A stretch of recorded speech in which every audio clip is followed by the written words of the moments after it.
what they've done is they're creating another bubble, the bailout bubble, which is bigger than the dot-com bubble, bigger than the real estate bubble. The bailout bubble is $12.8 trillion in the pipeline. The government is now being involved in businesses. It's a whole different game. There's nothing to inflate. So we're going to see the tax riots. We predicted them right here in the Trends Journal in December of 2007.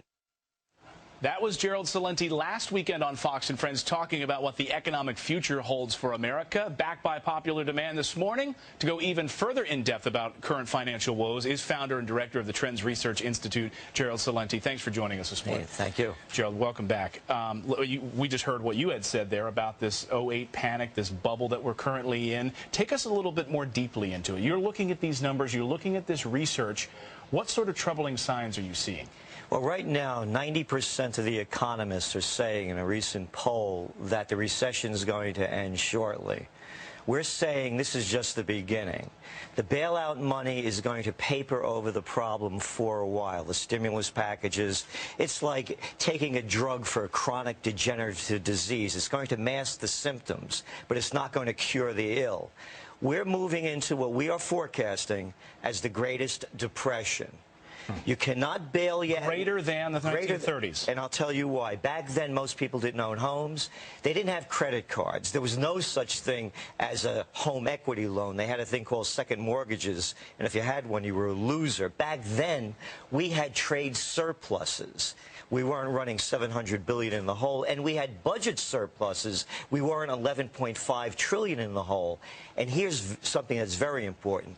When we got out of the Depression, with the onset of World War II, we were the manufacturing engine that built the world out of World War II and into the post-World War II era. We no longer have that productive capacity. Wow.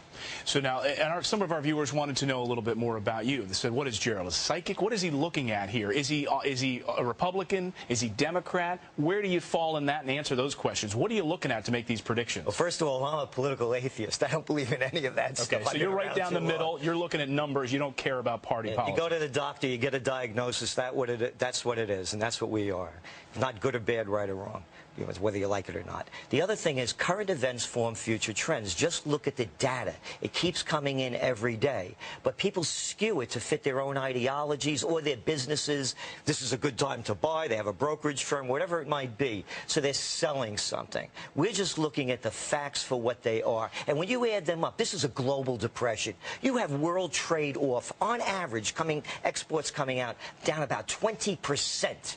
Across the board. You've accurately predicted, pinpoint accuracy, the 1987 stock market crash, among other things, popularity of Starbucks, big boom in bottled water, the panic of '08, the bailout bubble. You've accurately predicted all of this.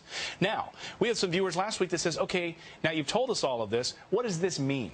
Do I take my money out of the market 4 years from now? Are we in trouble? Where do we go from here? Well, we don't give financial advice. I'll tell you what I do. I've been buying gold for years. You can't print phantom money out of thin air based on nothing and producing practically nothing without causing the dollar to devalue dramatically. And it's going to be a worldwide problem. You're already hearing Brazil, China, they're dealing now in their own currencies. They're pushing the dollar away. The other things are, doesn't mean that there's not great opportunities in business. There are. There's going to be huge opportunities in this downtime. The people that are going to profit the most are the ones that are going to understand quality. Average isn't going to make it. So you want to open up that little restaurant, have the best steak sandwich that everybody's going to drive to go see. Right. The best, you want to open up a coffee shop, the best crepe, the best cruller, the best crumb bun. The best of the best is going to make it. It's a very Donald Trump philosophy. He says if you build the best of the best will come to it. Don't shortchange it. Is that right? That's about it. Let's also talk about the economic panel. President Obama meets with his economic advisory panel on a regular basis. If he's watching this interview, if that panel's watching this interview this morning and they're sitting there scratching their heads about what they should be doing, what's the takeaway for them?